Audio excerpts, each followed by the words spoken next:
Ladies and gentlemen, welcome back to the True Life Podcast. Hope your day is beautiful. Hope the sun is shining. I hope the birds are singing. Hope the wind is at your back. I've been in the lab, ladies and gentlemen, working on these psychedelic compounds. I've got a great compound that I've been working on, and I want to share it with you today. Again, the series is psychedelic compounds that no one has made. But I know for damn sure I would love them, and I think you would too. This compound I made today, it's called Psy-Collapse. It's a 3,4-methylene dioxy in superposition amphetamine. Now we're talking. The compound that makes you all possible versions of yourself at once, then forces you to choose which one survives measurement. Section 1, Theoretical Synthesis, Compound Class.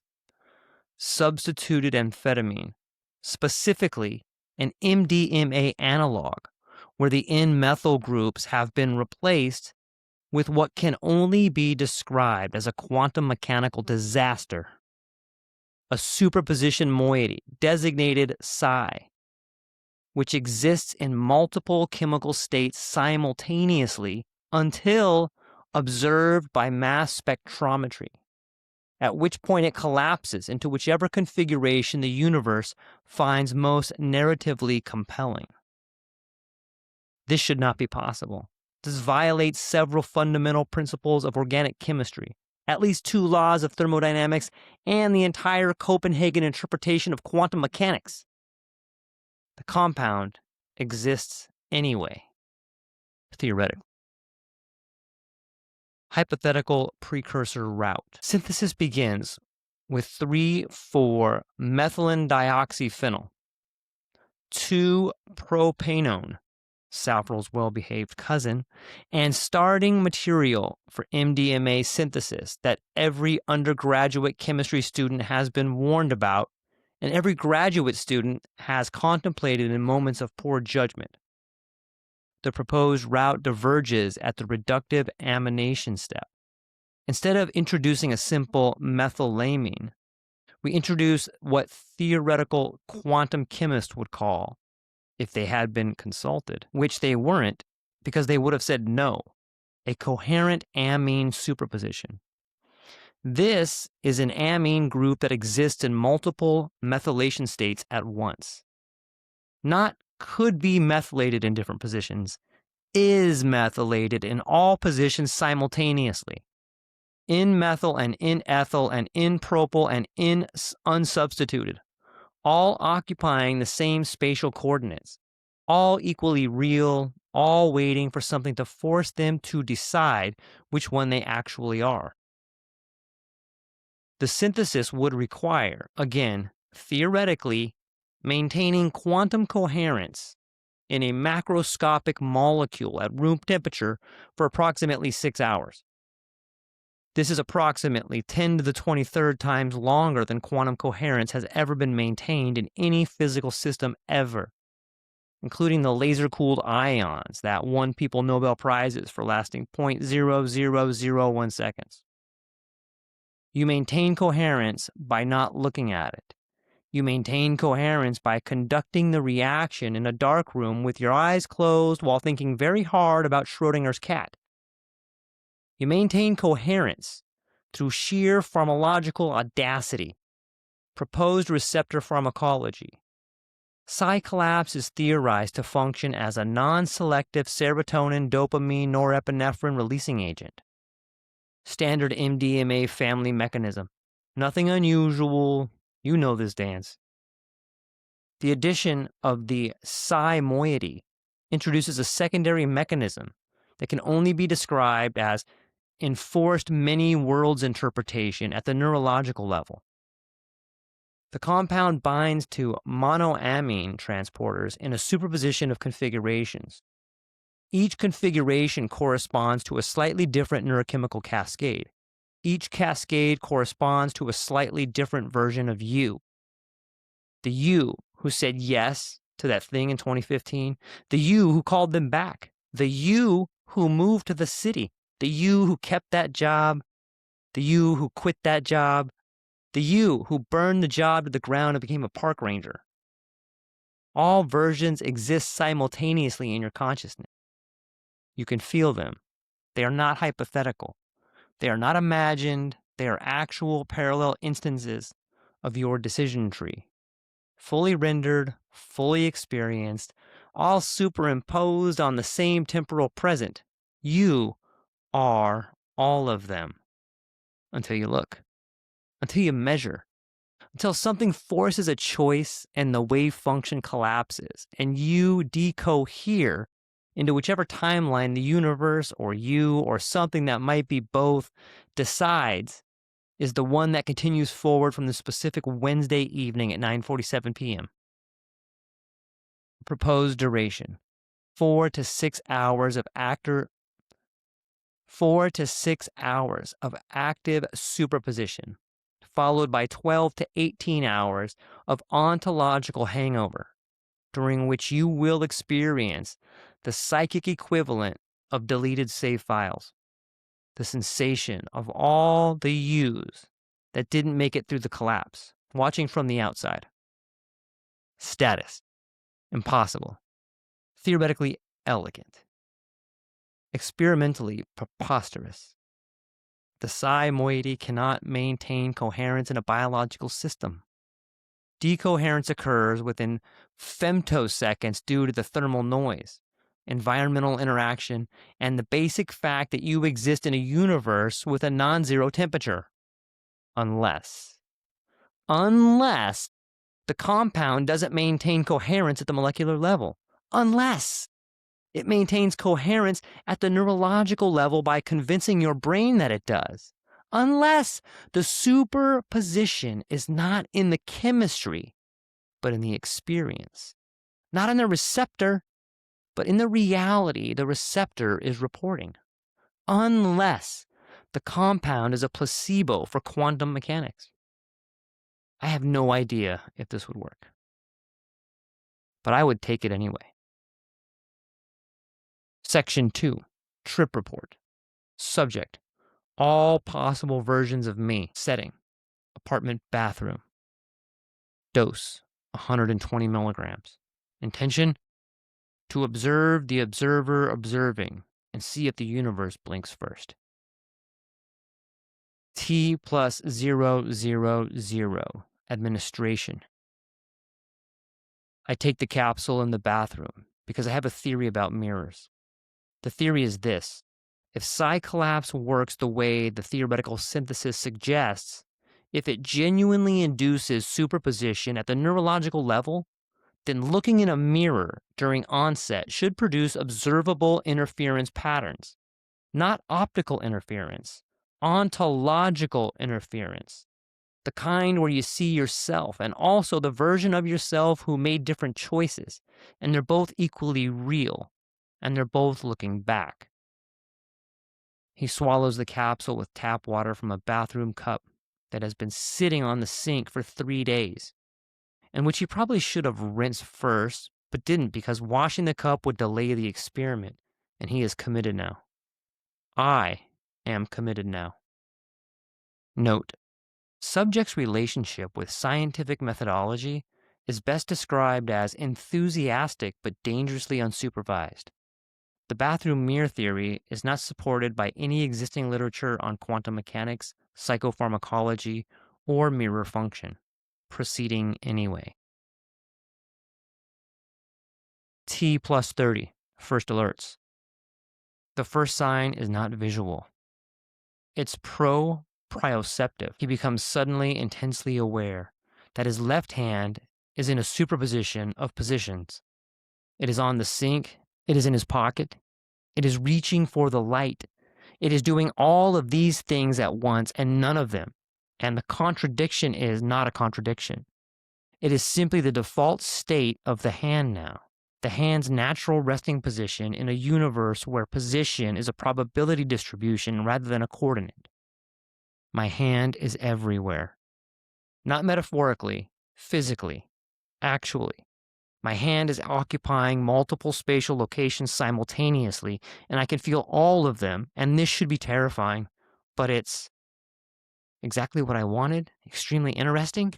He lifts his hands, the superposition of hands. They all lift together, diverging slightly in trajectory, a probability cloud of hand raising that suggests he could have lifted his hand 6 different ways and has chosen through the act of observation to collapse into the one where he's raising it toward the mirror. He looks up. T plus 45, the mirror speaks. And there he is. Not one reflection, not two, an infinite regression of almost hymns, stacked on top of each other like translucent film cells, each one slightly offset, each one representing a different eigenstate of the wave function that is his face. The him with the beard he almost grew in 2019. The him who kept the glasses. The him with the scar from the accident that almost happened. The him who went to the gym. The him who didn't. The him who smiled more. The him who stopped smiling at all of them looking back, all of them equally real. Hi, hi, hi, hi. Oh no. They all said it at the same time, not the same high, different highs, different inflections, different emotional weights. The him who is confident, the him who is apologizing preemptively, the him who is attempting humor as defense mechanism, all superimposed in the same acoustic space. This is a lot. This is exactly the amount we signed up for. We knew this would happen. Did we? I don't remember signing off on auditory hallucinations of alternative selves. That's because you're the version who didn't read the trip report beforehand. There is no trip report beforehand. We're writing it right now. This is the trip report. Stop. They stop. All of them stop talking at exactly the same moment, and the silence is worse because now he can hear them all breathing in different rhythms, different depths, the full probability distribution of respiratory patterns a person can have while standing in a bathroom looking at their own quantum mechanically uncertain face.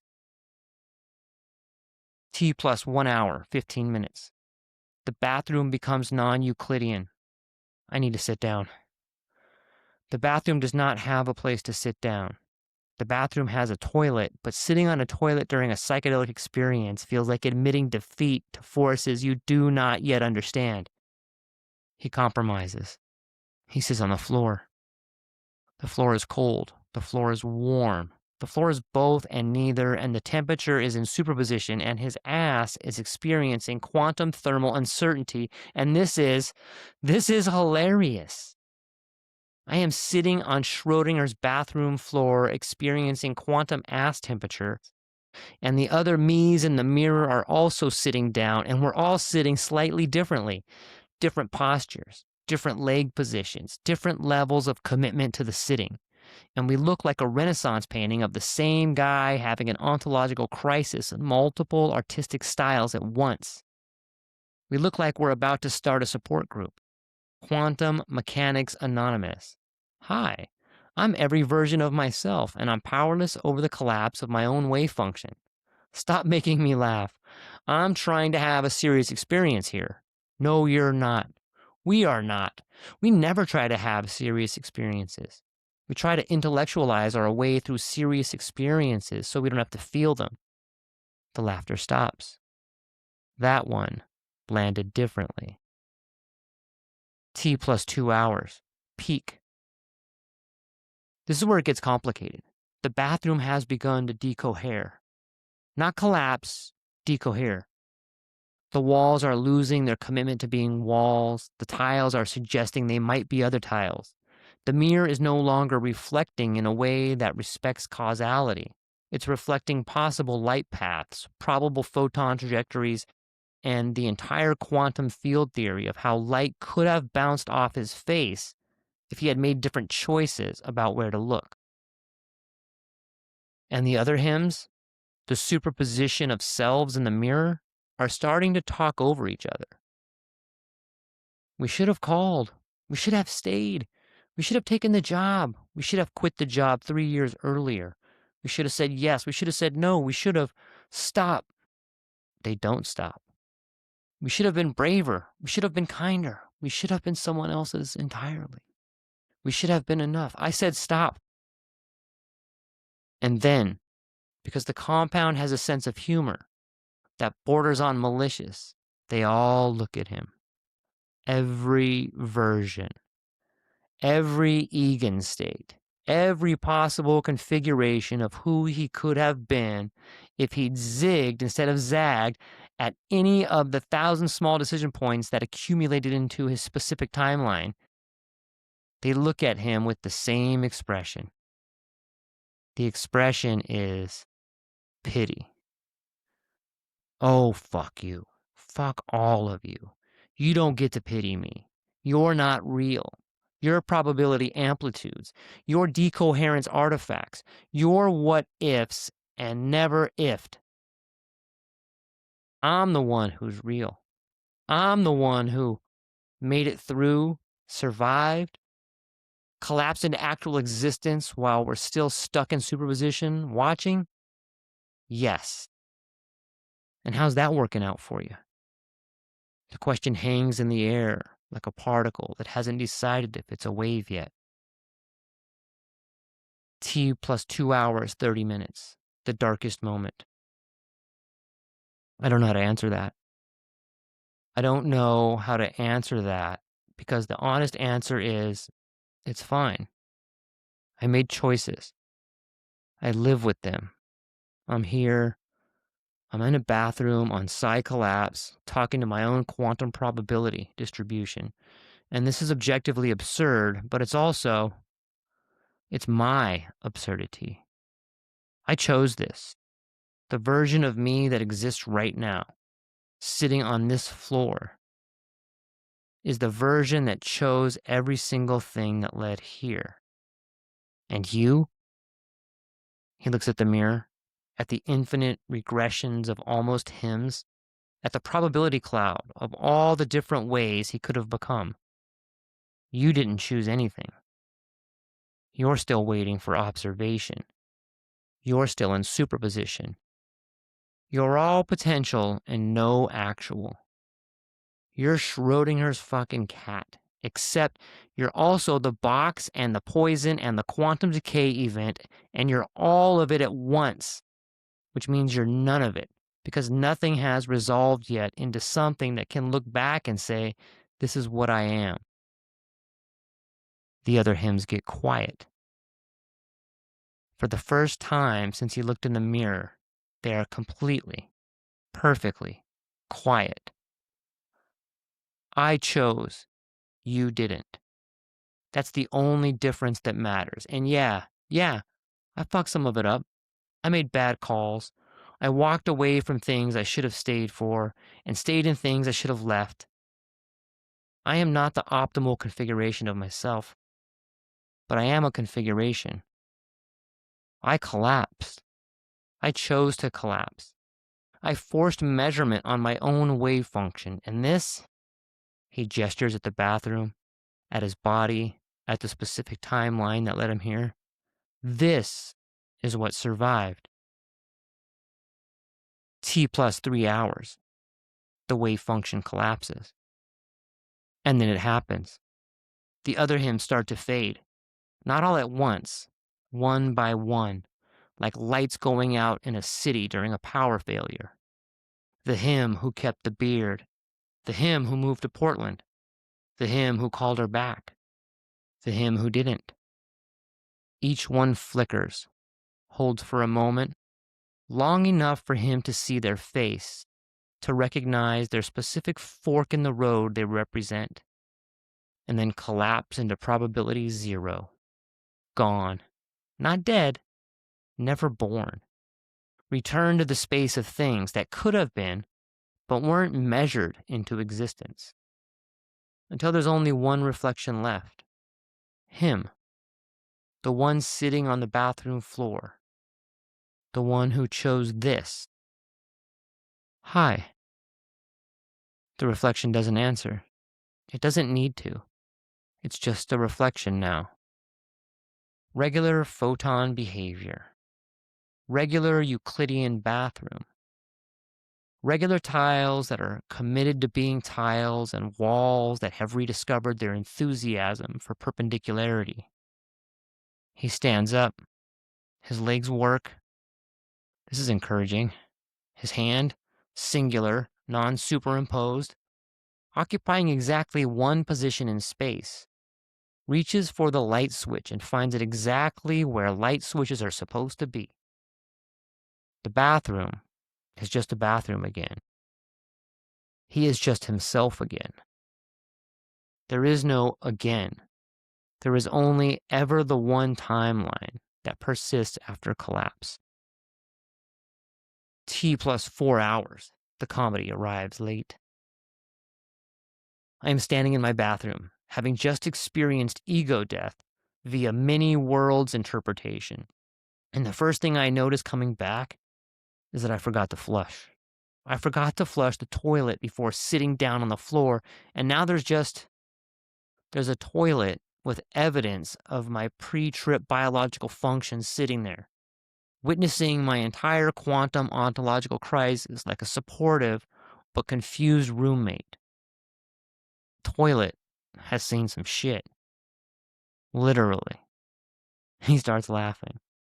He laughs in the way you laugh when the cosmic horror has passed and all that's left is the mundane absurdity of being a person with a body in a bathroom that contains plumbing. He laughs until his ribs hurt, until the mirror steams up from his breath, until he has to sit back down on the floor, the regular floor, the non-quantum floor, the floor that has accepted its role as horizontal surface and nothing more. He flushes the toilet. The toilet, blessed, performs its function with quiet dignity. Note: subject has entered the resolution phase. The superposition has fully collapsed. All alternate selves have been returned to probability space. Subject is experiencing the characteristic post-collapse euphoria that researchers might describe as relief that you're not every version of yourself anymore, because holy shit, that was exhausting. T plus 5 hours, 30 minutes. Integration. I leave the bathroom. This is harder than it should be. Not physically. The door opens fine. My legs remember how to walk. The hallway is exactly where I left it. But emotionally, psychologically, quantum mechanically, leaving the bathroom means returning to the apartment. The apartment contains choices. The kitchen contains the choice of what to eat. The living room contains the choice of what to do next. The phone contains the choice of whether to call, whether to respond, whether to keep existing in the specific timeline I've collapsed into, or whether to... No. No, I'm done with superposition. I'm done with what ifs. I experienced every version of myself at once. And you know what I learned? They're all exhausted. Every single Egan state is fucking tired of being hypothetical. They want to collapse. They need to collapse. Because existing as pure potential is not freedom. It's paralysis. Choice is collapse. Living is measurement. I choose the kitchen. I choose a sandwich. I choose to sit on the couch and eat the sandwich and not think about whether this is the optimal sandwich or whether there was a better sandwich in a parallel timeline. This is the sandwich that exists. I am the person eating it. We have both collapsed into this specific Wednesday evening, and that is enough. This sandwich is turkey and cheese. It's perfect. T plus 12 hours. The ontological hangover. I wake up feeling like I've been hit by a truck driven by every version of myself who didn't make it through the collapse. This is the proposed ontological hangover. The sensation of deleted save files. The awareness, not theoretical, visceral, that I am walking around in one timeline while an infinite number of other timelines are playing out without me. Timelines where I made different choices. Timelines where different versions of me are waking up in different beds, in different cities, with different people and different sandwiches. I can feel them, not see them, Not interact with them, but feel them, the way you feel a phantom limb, the ghost sensation of lives I'm not living. He makes coffee. The coffee is regular coffee. It does not exist in superposition. It is just hot and caffeinated and slightly too bitter because he forgot to clean the machine last week. And this fact, the fact that the coffee is exactly as disappointing as regular coffee always is somehow the most grounding thing he's experienced in 12 hours. I am in the timeline with mediocre coffee. I chose this. It's fine. T plus 72 hours. The long-term absurdity. 3 days later, I'm still experiencing quantum aftershocks. Not hallucinations, not superposition, just a persistent low-level awareness that every choice I make is a collapse event. Every decision, what to eat, what to wear, whether to respond to that text, is a wave function selecting one eigenstate out of infinite possibility and condemning all the other states to never existence. I have become extremely decisive. Not because I'm confident, because I'm exhausted. Because maintaining superposition is work. And I watch myself do it for 6 hours and I am done. He orders coffee. Decaf. No hesitation. The barista looks mildly impressed. He does not explain that he's decisive because he recently experienced ego death via quantum mechanics in a bathroom and learned that all possible choices are equally valid, which means it doesn't matter which one you pick as long as you pick one. He just nods, takes the coffee, and leaves. I am in the timeline where I ordered decaf. There's a timeline where I ordered regular coffee. That version of me is slightly more caffeinated. We are both fine. This is the gift. Section 3. Synthesist field notes on the compound Psy-Collapse. Psy-Collapse does not exist. The superposition moiety cannot maintain coherence in a macroscopic molecule at room temperature. The proposed mechanism violates basic thermodynamics. This compound is pharmacological fan fiction. The experience of it, though, the experience of being every version of yourself at once and then choosing which one survives, that's real. That's just decision-making slowed down and made visible. That's what you do every time you choose something. You collapse all the other possibilities into probability 0 and commit to the one that persists. Most of the time, you don't notice. You choose coffee over tea, and you move on and you never think about the timeline where you chose tea. Psy-Collapse makes you notice. It makes you see all the yous you're not being, all the choices you're not making, all the timelines you're not living, and then it makes you pick. It makes you collapse. It makes you choose. And the choosing is terrifying, and also the only thing that lets you be a person instead of a probability distribution. On the mirror. The bathroom mirror thing worked better than expected. I genuinely saw multiple versions of myself. Not hallucinations. Not in the sense of seeing things that aren't there, but perceptions, possibilities. The full probability cloud of who I could have been if I'd made different choices. They were all me. They were all equally valid. They were all equally tired of not existing. The mirror didn't judge. It just showed. And then I chose to be the one looking. And they faded. And that was that. On the Freudian slips, every struck-through sentence in this report is something I thought, but tried to rephrase. The compound doesn't let you rephrase.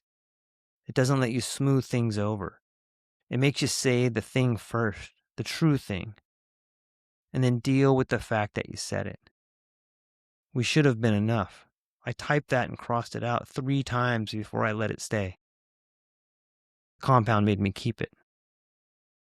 On the absurdity. The long-term effect, the quantum decisiveness, the collapse into choice and move on, is not what I expected. I expected to be more paralyzed. more aware of the weight of choosing, more terrified of picking wrong.